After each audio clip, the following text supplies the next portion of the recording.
Bismillahirrahmanirrahim. Assalamualaikum warahmatullahi wabarakatuh. Selamat datang di channel My Family Toys.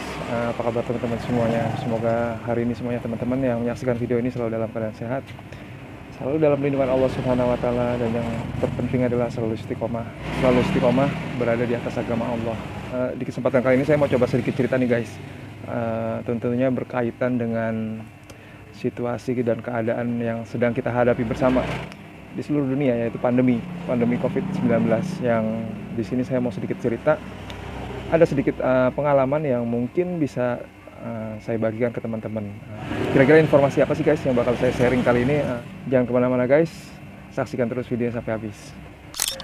Assalamualaikum guys, selamat datang di channel My Family Toys. Guys, saya Aryo, salam kenal semua. Apa kabar teman-teman semua? Semoga kalian selalu dalam keadaan sehat. Saya ucapkan terima kasih buat teman-teman yang sudah meluangkan waktunya menyaksikan video di channel ini. Insya Allah di channel ini akan ada review, unboxing, hunting, tips dagang mainan, giveaway guys, dan yang lain-lain. Semoga video ini bisa memberikan manfaat dan wawasan baru tentang semua hal yang berkaitan dengan dunia hobi dan mainan.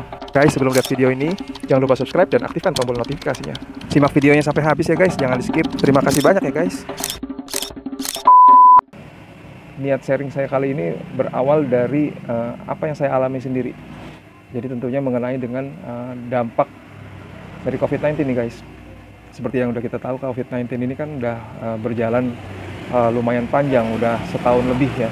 Kalau dari saat ini udah setahun lebih, karena kan COVID itu setahu saya muncul di Indonesia itu sekitar bulan Februari atau Maret tahun lalu, Februari kalau nggak salah. Jadi ini udah berjalan hampir 1,5 tahun, dan itu bukan waktu yang singkat dan waktu yang panjang. Jadi intinya sih poinnya satu sih guys, COVID-19 ini memang membawa dampak yang luar biasa, terutama di kalangan pedagang. Pedagang apapun, nggak cuma mainan. Jadi mau mainan, mau pedagang kelontong, ataupun mau dagang elektronik, ya kan, atau apapun, itu semuanya terkena dampak.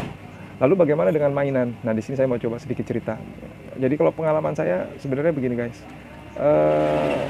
Kalau mainan boleh dibilang di awal-awal COVID itu masih berjalan normal seperti sebelum COVID. Ya memang sempat ada penurunan pada saat PSBB diberlakukan. Dan itu wajar karena orang otomatis akan jarang keluar. Mungkin sebagian orang juga pada saat itu masih dalam kondisi ketakutan karena kan ini masih sesuatu hal yang baru. Jadi mungkin orang masih waspadanya lumayan tinggi, jadi banyak orang yang nggak keluar. Nah itu sempat mengalami penurunan, tapi itu waktu itu sebentar, dan nggak lama setelah itu kan mulailah diberlakukan yang istilahnya 3M, menjaga jarak, memakai masker, sama mencuci tangan. Nah itu orang-orang udah mulai bisa beraktivitas dengan normal, walaupun memang dengan menjalankan protokol kesehatan seperti itu guys. Nah di situ sebenarnya tuh untuk penjualan udah mulai kalau saya pribadi normal lagi. Keadaannya stabil kayak gitu. Tapi memang seiring waktu perlahan-lahan itu mulai terkena dampak juga, terutama kalau yang saya alami setelah periode Idul Adha. Jadi pada saat awal COVID sampai Idul Adha itu masih dibilang berjalan normal. Bahkan pada saat Lebaran Idul Fitri itu Masya Allah guys, penjualan pada saat itu di luar dugaan. Mungkin bisa jadi karena orang-orang itu nggak ada yang mudik, mungkin ada tapi nggak banyak. Jadi banyak orang yang berkumpul di sini, jadi otomatis pengaruh sama penjualan. Kalau sebelum-sebelumnya kan mungkin orang banyak yang mudik, jadi kalau secara ekonomi makro itu penyebaran uangnya ya merata. Jadi nggak cuma terpusat di ibu kota. Jadi mungkin menyebar. Nah karena kemarin ada pandemi, jadi sebagian orang nggak mudik, bisa jadi mungkin penyebaran uangnya itu nggak rata. Jadi di ibu kota itu bisa dibilang transaksinya bagus. Mungkin itu yang saya duga seperti itu. Nah setelah Idul Adha itu pelan-pelan mulai turun sampai akhir tahun kemarin. Itu penjualan sebenarnya udah turun. Tapi untuk saya pribadi itu dampak yang sangat luar biasa itu mulai terjadi pada saat awal tahun guys. Jadi di awal tahun itu memang bisa dibilang kondisinya, kalau saya bilang qadarullah, sekali lagi semua memang atas izin Allah. Kita semua harus menerima cobaan ini. Jadi tiba-tiba nggak wajar keadaannya seperti itu guys. Jadi penjualan itu bisa dibilang ya terjun bebas seperti itu. Dan saya sempat mengalami yang ya manusiawi ya. Kalau seumpama kita mengalami rasa shock, kaget, itu wajar, manusiawi siapapun. rasa khawatir, rasa takut itu wajar karena memang Allah sendiri menciptakan rasa itu gitu kan. Jadi wajar kalau itu menimpa kita di saat-saat yang memang semuanya terjadi di luar dugaan.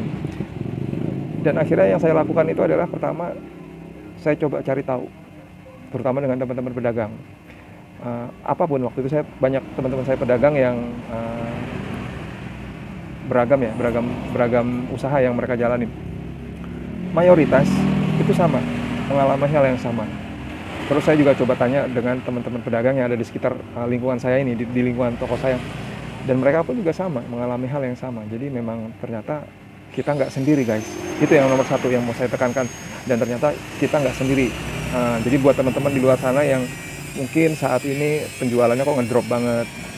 Ya sampai ada yang cerita juga ke saya, Bang, ibaratnya ini buat nyari duit 100.000 aja untuk sehari itu susah, nggak kayak dulu Bang. Dulu itu kalau seumpama kita nyari duit ya jualan enak lah kayak gitu ya. Hari ini nih saat-saat ini kayak kalau mau nyari duit 100.000 tuh kayaknya berat banget, kayaknya susah banget. Ya itu memang ada teman saya yang mengalami seperti itu, dan saya pun kalau boleh saya cerita ada di hari-hari tertentu saya mengalami kejadian yang sama kayak gitu. Tapi mau nggak mau ya kita harus hadapi, kita tetap harus yang utama harus semangat, tetap semangat, optimis.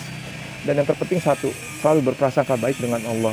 Allah menurunkan wabah ini bukan tanpa alasan, pasti ada maksud kayak gitu kan. Ada maksud dan ada hikmah di baliknya. Yang penting kita bagaimana cara menghadapi bisa dibilang musibah ya, bencana, musibah atau apapun lah sebutannya. Kita harus bisa menghadapinya dengan bijak, dengan sabar, dengan ikhlas ya kan. Jadi kita memang benar-benar harus menerimanya dengan ikhlas. Kejadian semua ini sebagai ujian dari Allah. Jadi mudah-mudahan dengan sikap kita yang seperti itu akan membuat hati kita menjadi lebih lapang, menjadi lebih ikhlas, dan kita lebih berserah diri kepada Allah. Yaitu dari sisi spiritual mungkin ya. Jadi untuk menenangkan hati. Terus kalau untuk ikhtiarnya gimana Om gitu kan? Kalau untuk langkah ikhtiarnya ya, kalau yang saya pribadi lakukan ada beberapa hal yang saya lakukan walaupun memang semuanya belum membuahkan hasil gitu, karena memang semua butuh proses, butuh perjuangan. Jadi nggak semuanya itu akan langsung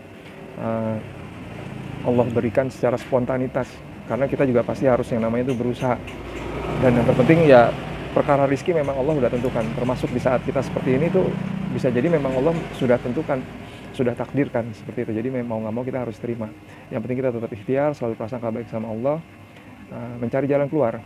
Nah, langkah yang saya lakukan adalah, kalau teman-teman perhatikan di video-video saya yang sebelumnya, itu ada 2 video yang bisa dibilang keluar dari topik guys. Keluar dari topik. Karena kan di channel ini teman-teman taunya saya membahas tentang mainan. Tapi ada 2 segmen yang pernah saya sharing di video ini. Yang pertama adalah tentang ikan cupang. Jadi saya sempat coba itu yang namanya ikan cupang. Terus responnya gimana Om? Alhamdulillah, ikan cupang itu alhamdulillah kalau untuk saya pribadi responnya pada saat itu bagus. Tapi sekali lagi, ikan cupang itu kan bisa dibilang pada saat itu hanya booming sesaat, tren sesaat. Kalau saya membacanya seperti itu, dan terbukti pada saat ini animo masyarakatnya pun juga udah mulai berturun. Jadi otomatis banyak pemain cupang yang bisa dibilang yang dulunya ada di mana-mana mungkin sekarang berkurang, terkecuali satu yang mereka benar-benar penghobi cupang dan orang-orang yang berada di komunitas cupang. Ya bisa saya bilang tinggal mereka aja yang bertahan. Tapi kalau untuk orang-orang yang baru, orang yang bisa dibilang maaf ikut-ikutan ya kayak saya gitu kan, hanya memanfaatkan momen, ya itu rata-rata mereka udah mulai ngedrop, untuk penjualannya ngedrop kayak gitu. Di sebagian besar tempat itu seperti itu. Ya alhamdulillah, itu waktu itu pada saat itu saya coba ikhtiar, coba deh saya ternak cupang loh. Jadi saya belajar dari awal bagaimana caranya mengawinkan si jantan dan si betina sampai dia menetas, sampai dia jadi, sampai dia dewasa, sampai saya jual kayak gitu kan. Tapi memang qadarullah saat ini animonya berturun, jadi otomatis makanya saya bilang di awal tadi, walaupun belum membawakan hasil yang maksimal, tapi setidaknya itu bisa membantu kita guys. Jadi intinya sih poinnya satu, teman-teman harus mencoba keluar dari zona nyaman. Teman-teman selama ini menjalankan usaha apa nih? Supaya kayak saya contoh usaha mainan, kayaknya saya harus coba usaha yang lain deh. Mungkin nanti dari situ ada pintu rezeki yang Allah beri kayak gitu kan. Itu pertama yang saya lakukan adalah ikan cupang. Yang kedua, nasi kebuli guys. Nah ini alhamdulillah guys, nasi kebuli ini saya juga lagi coba lah terjun ke dunia kuliner juga. Kalau kebuli alhamdulillah responnya memang belum banyak, tapi perlahan-lahan itu mulai kelihatan apa namanya responnya dari beberapa pelanggan saya. Ada yang bisa dibilang udah repeat order berkali-kali, ada juga yang memang mereka masih penasaran nasi kebuli itu apa sih, rasanya bagaimana, dia coba-coba. Namanya lidah setiap orang itu kan beda-beda ya, dia pasti punya selera yang berbeda-beda. Mungkin ada yang cuma dia mengobati rasa penasaran, ataupun mungkin ada juga beberapa pelanggan saya memang ternyata suka dengan nasi kebuli, dan akhirnya mereka repeat order seperti itu guys. Dan ada satu langkah lagi nih teman-teman, mungkin teman-teman juga bisa coba jual online. Jadi online itu umum ya, online itu bisa via WA, bisa via marketplace, atau mungkin media online lainnya seperti itu guys. Karena saya melihat juga sekarang dengan adanya pandemi COVID-19 ini, habit orang tuh berubah, jadi kebiasaan orang tuh berubah. Mungkin yang dulu dia belanja datang ke mall atau mungkin datang ke toko, itu sekarang mereka akan lebih cenderung memilih belanja online. Mungkin pertama lebih aman, ya kan, terus kedua menghindari lokasi-lokasi yang tempat berkerumunnya orang, jadi untuk menghindari penyebaran COVID kayak gitu guys. Apalagi kayak sekarang ini bisa dibilang COVID lagi naik lagi, terus lagi diberlakukan PPKM. Jadi kita benar-benar dianjurkan untuk stay di rumah kayak gitu kan. Ya itu salah satu ini juga sih, salah satu bentuk langkah ikhtiar juga guys, yang mungkin bisa teman-teman tempuh kayak gitu kan. Terus kalau di sektor mainan bagaimana? Kalau untuk sektor mainan saya tetap lakukan seperti biasa. Cuma mungkin bisa dibilang saya untuk belanja mainan itu segmennya berpindah guys, bergeser. Mungkin kalau yang harga yang bisa dibilang yang agak mahal gitu kan, mainan itu kan harganya macam-macam ya, ada yang kisaran 50.000 ke bawah, 50 sampai 150, ada yang sampai 200 ke atas. Nah mungkin untuk yang harganya di atas 200 atau di atas, intinya di atas 100.000 lah, yang harganya di atas 100.000 itu saya kurangin. Jadi saya sekarang saat ini lebih fokus ke mainan yang harganya di bawah 100.000. Kenapa begitu Om? Ya saya sih memaklumi, pertama karena memang keadaan COVID-19 ini saat ini, di tahun ini ya, saya melihat memang perekonomiannya belum sehat. Daya belinya justru cenderung makin menurun. Otomatis orang akan prioritas untuk mengeluarkan, intinya prioritas untuk menggunakan uangnya untuk belanja. Mereka akan lebih memikirkan perut. Kalau saya menangkapnya sih seperti itu, jadi lebih fokus ke bahan pokok. Kalau kayak mainan itu kan bisa dibilang kayak bukan barang-barang pokok, jadi mereka nggak terlalu berminat untuk mengalokasikan dananya ke situ, kecuali memang untuk orang-orang yang boleh dibilang yang riskinya lebih seperti itu. Tapi kalau untuk orang-orang yang, ya kalau bisa dibilang untuk orang-orang tertentu, ya mungkin dia nggak akan membelanjakan uangnya itu secara royal. Bisa jadi mereka juga akan benar-benar memperketat pengeluarannya seperti itu guys.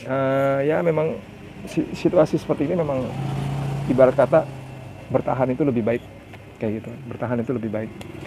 Sambil pelan-pelan kita lihat perkembangan, ya kan, sambil pelan-pelan kita juga coba lihat kesempatan, barangkali ada pintu, barangkali ada kesempatan lain di luar sana gitu guys. Jadi nggak ada salahnya teman-teman untuk mengikuti beberapa langkah yang saya ceritakan tadi guys. Jadi mungkin nih teman-teman lagi menjalankan usaha mainan, terus ya udahlah, kira-kira lagi sepi atau lagi turun, oh kayaknya ini di usaha yang ini agak lumayan nih, bisa ngebantu, coba aja terjun di situ kayak gitu kan. Ya tentunya teman-teman juga harus pelajari lebih dulu, jangan asal nyemplung aja. Jadi harus dianalisa dulu, dicari tahu dulu, terus kira-kira teman-teman punya kemampuan di situ enggak kayak gitu kan. Terus kira-kira nanti responnya seperti apa ke depannya, ya kan, prospeknya. Ya semua harus dipelajari dulu, jadi jangan asal main ambil keputusan terus langsung nyemplung di usaha yang baru kayak gitu, jangan. Khawatirnya nanti tiba-tiba salah langkah, itu aja sih guys. Yang penting kalian harus mantapin dulu dengan pilihannya. Ketika teman-teman udah mantap dengan pilihannya, baru teman-teman jalanin. Itu pun tetap ada resiko, tapi setidaknya lebih siap ketimbang teman-teman main nyemplung aja. Oh saya mau nambah usaha yang ini aja deh kayak gitu. Ya itu saya nggak rekomendasi kalau cara yang kayak gitu. Ya kurang lebih seperti itu sih guys sharing saya kali ini. Jadi buat teman-teman di luar sana, intinya teman-teman tidak sendiri. Dan buat teman-teman yang lagi mau mencoba menjalankan usaha baru atau lagi mau mencari usaha baru, eh, dicoba aja nggak apa-apa. Mau buka usaha mainan pun juga boleh, nggak apa-apa. Karena kita nggak pernah tahu rezeki kita ada di mana. Pertama itu. Terus kedua, bisa dibilang saat ini memang hampir semua sektor itu memang kondisinya lagi menurun. Jadi kalau ibaratnya kita mencoba, jadi kalau kita tadinya punya satu keran, kita coba bikin 2 atau 3 keran sesuai kemampuan, kayak gitu aja sih. Jadi ya nggak ada salahnya kalau memang teman-teman ada kemampuan untuk menambah dengan skala yang kecil dulu, itu juga nggak apa-apa. Jadi bukan berarti kalian mau coba, oh mau buka mainan, oh berarti usahanya lagi lesu nih, jangan deh. Enggak juga, belum tentu juga. Karena memang kalau secara umum ya, tapi memang ada beberapa orang yang bisa dibilang usahanya stabil-stabil aja, ada yang memang dia terkena dampak, bahkan ada juga yang memang dia sampai gulung tikar, itu pun juga ada. Jadi setiap orang berbeda-beda kondisinya seperti itu guys. Dan ini terjadi nggak cuma di kalangan pedagang aja guys, jadi di kalangan supplier itu juga merasakan dampaknya. Jadi ibaratnya kalau suppliernya aja mereka bisa dibilang terkena dampak, ya mengeluh lah, ibaratnya mengeluh sepi nih atau apa gitu, apalagi kita yang di bawah kayak gitu kan, itu pasti akan lebih terasa lagi karena kita yang terjun langsung di lapangannya seperti itu guys. Yang penting tetap semangat, tetap prasangka baik sama Allah, dan selalu optimis guys, selalu optimis kalau hari ke depan itu akan lebih baik seperti itu guys. Dan yang pasti rezeki yang Allah turunkan itu tidak akan pernah tertukar. Dan jika kalian memang merasakan rasa khawatir atau rasa ketakutan, perbanyak istighfar, perbanyak berdoa dan mohon sama Allah, karena hanya Allah lah zat yang maha kaya. Jadi begitu teman-teman sharing saya kali ini. Mudah-mudahan wabah pandemi ini segera berakhir dan segera Allah angkat dari muka bumi ini, dan mudah-mudahan juga keadaan kita semuanya bisa kembali normal seperti dulu. Dan semoga teman-teman semuanya selalu dimudahkan segala urusannya, dilancarkan rezekinya, dan yang terpenting adalah teman-teman juga selalu sehat sekeluarga dan selalu istiqomah di atas agama Allah seperti itu guys. Oke baik teman-teman, itu aja yang mau saya sampaikan. Sampai jumpa lagi, mudah-mudahan bermanfaat. Jika teman-teman suka dengan video ini, silakan di like, di komen, dan di share ke seluruh teman-teman kalian. Dan jangan lupa di subscribe juga. Dan terima kasih banyak buat teman-teman yang udah support channel video saya ini seperti itu guys. Sampai jumpa lagi, wassalamualaikum warahmatullahi wabarakatuh.